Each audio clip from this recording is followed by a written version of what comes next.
Hello बच्चों, let's see this question. Hyper conjugation involves overlap of which of the following orbitals. हमें बताना है कि कौन कौन से ऑर्बिटल्स हाइपर कंजुगेशन में पार्ट लेते हैं।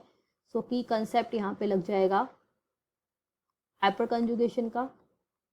हाइपर कॉन्जुगेशन, देखिए जनरली हम कॉन्जुगेशन में बोलते हैं कि पाई इलेक्ट्रॉन्स का डीलोकलाइजेशन होता है, बट हाइपर कंजुगेशन में आपका डीलोकलाइजेशन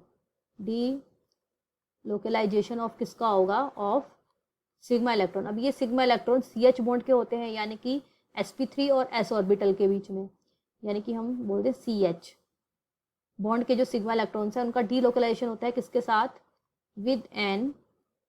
अब जो आपका एडजेसेंट कार्बन है इस सिग्मा इलेक्ट्रॉन मीन्स इस सी एच बॉन्ड का जो एडजेसेंट कार्बन है उस पर जो p ऑर्बिटल होगा, एडजेसेंट p ऑर्बिटल, और ये p ऑर्बिटल अनहाइब्रिड होना चाहिए, मीन्स हाइब्रिडाइजेशन में पार्ट लेना चाहिए, हाइब्रिडाइजेशन में पार्ट नहीं लेना चाहिए इसको, यानी कि ये अनहाइब्रिड होगा। तो उसी के साथ सिग्मा इलेक्ट्रॉन डीलोकलाइज करेंगे। तो ये अनहाइब्रिड ऑर्बिटल है, यानी कि ये p ऑर्बिटल पाई ऑर्बिटल का भी, पाई बॉन्ड का भी हो सकता है, और पार्शियली फिल्ड भी हो सकता है, वैकेंट भी हो सकता है। तो इसीलिए इस कॉन्जुगेशन को हम, देखिए सिग्मा आपका यूज हो रहा है और p ऑर्बिटल भी यूज हो रहा है, तो सिग्मा p ऑर्बिटल कंजुगेशन भी बोलते हैं और सिग्मा पाई कंजुगेशन भी बोलते हैं, और नो रेजोनेंस कंजुगेशन भी बोलते हैं, वो आगे देखेंगे। तो अब देखिए अगर मैं एग्जांपल ले लूं CS3 CS2 प्लस, अगर इस CS3 को मैं ऐसे भी लिख सकती हूँ ना, CS2 CH ऐसे लिख सकती हूँ ना, आपको समझ में आ रहा है। देखिए ये यहाँ पे चले जाएगा कॉन्जुगेशन में। अब देखिए आपको यहाँ पे देखना है इस कार्बन पे कितना हाइब्रिडाइजेशन है, इसका sp2 है, यानी कि इस पे एक वैकेंट p ऑर्बिटल है ना, वैकेंट p ऑर्बिटल, जिसकी वजह से इस पे पॉजिटिव चार्ज है। तो मैं इस वैकेंट p ऑर्बिटल को ऐसे भी लिख सकती हूँ, देखिए लिख सकती हूँ ना, यहाँ पे इसलिए प्लस है, तो ये अनहाइब्रिड ऑर्बिटल हो गया, किसी हाइब्रिडेशन पार्ट नहीं ले रहा है, तो ये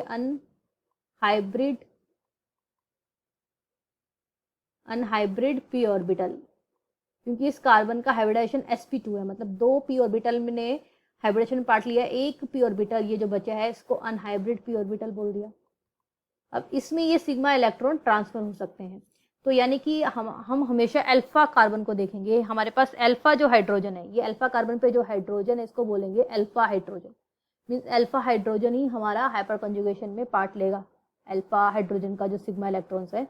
तो एक बार जस्ट मैं इसको ऐसे बना देती हूँ, देखिए CS2 और इस H पे आ जाएगा प्लस चार्ज, क्योंकि इसके सिग्मा इलेक्ट्रॉन अब यहाँ पे शेयरिंग कर लिया है, तो ये हो गया CS2, यानी कि इसको मैं ऐसे भी लिख सकती हूँ, यानी हुआ क्या है यहाँ पे CH2 इस पे एक प्लस है, और अब इस पे भी क्या हो गया, एक p ऑर्बिटल, इस पे भी तो वैकेंट p ऑर्बिटल था ही, इसके बीच में भी क्या हो गया, एक इलेक्ट्रॉन, यहाँ पे भी एक इलेक्ट्रॉन चले गया, तो इनके बीच में क्या हो गया, शेयरिंग हो गई है, इन दोनों ने पाई ऑर्बिटल बना लिया, पाई बॉन्ड बना लिया।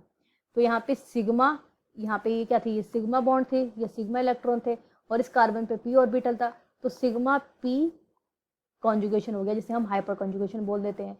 अब यहाँ पे देखिए कोई बॉन्ड नहीं है, यहाँ पे कोई बॉन्ड नहीं है, तो इसको नो बॉन्ड रेजोनेंस भी बोल देते हैं। ठीक है, ये हमने कैटायन का एक एग्जांपल ले लिया। अब नेक्स्ट एग्जांपल क्या ले सकते हैं, देखिए नेक्स्ट एग्जांपल मैंने ले लिया CS3C डबल बॉन्ड CS2 और यहाँ पे भी एक H। अब देखिए मैंने क्या बोला था कि हाइपर कंजुगेशन क्या होगा, सिग्मा इलेक्ट्रॉन के बीच में और एडजेसेंट जो कार्बन है उस पर अनहाइब्रिड p ऑर्बिटल होना चाहिए। अब ये जो पाई बॉन्ड है ये हाइब्रिडाइजेशन पार्ट थोड़ी ले रहा है, ये पाई बॉन्ड में क्या होता है, आपका जो प्योर p ऑर्बिटल है वो पाई बॉन्ड बनाते हैं, यानी कि इस पे एक p ऑर्बिटल था, इस पे एक p ऑर्बिटल था, इनके बीच में जो इलेक्ट्रॉन्स थे उन्होंने आपस में ये पाई बॉन्ड बना लिया, है ना। तो यानी कि इसके साथ वाला जो कार्बन वो क्या हो जाएगा, अल्फा हो जाएगा, क्योंकि इस कार्बन पे क्या है, आपका p ऑर्बिटल है, और ये जो कार्बन है इसके साथ कोई दूसरा कार्बन नहीं है जिसको हम अल्फा बोलें, तो ये अल्फा कार्बन, और इस पे जो हाइड्रोजन है वो अल्फा हाइड्रोजन हो जाएंगे। तो मैं इस एक H को ही दिखाती हूँ, और इसके बीच में ये जो इलेक्ट्रॉन है ये सिग्मा इलेक्ट्रॉन हो गए, है ना। तो अब क्या होगा, एक तरीके से इसको ऐसे लिख दीजिए और ये यहाँ चले जाएगा, तो मैं इसको एक बार यहाँ पे लिख देती हूँ, CS2H प्लस, सिग्मा इलेक्ट्रॉन ने यहाँ पे डबल बॉन्ड बना लिया यहाँ पे CH और इस पे आ गया एक नेगेटिव चार्ज। अब देखिए जितने कितने अल्फा हाइड्रोजन है इस पे, 3 अल्फा हाइड्रोजन है, 3 कंजुगेशन इस तरीके से बन जाएगा। तीनों हाइड्रोजन एक एक बार कंजुगेशन में ऐसे जाएंगे, हाइपर कंजुगेशन में। तो एक तरीके से ये वाली फॉर्म कैसी है, इसको मैं कैसे दिखा सकती हूँ, ये CS2 प्लस, इस पे प्लस है, सॉरी H पे प्लस है, इसके साथ जो H था उस पे प्लस है, और ये एक p ऑर्बिटल, इस पे p ऑर्बिटल, और ये CH2 नेगेटिव। इस पे नेगेटिव क्यों है, क्योंकि इसके पास अब 2 इलेक्ट्रॉन आ गए, तो इसलिए इस पे नेगेटिव आ गया। ये इलेक्ट्रॉन इसने क्या लिया, साथ वाले कार्बन का ले लिया ना एक इलेक्ट्रॉन, तो भी तो इस पे नेगेटिव चार्ज आया।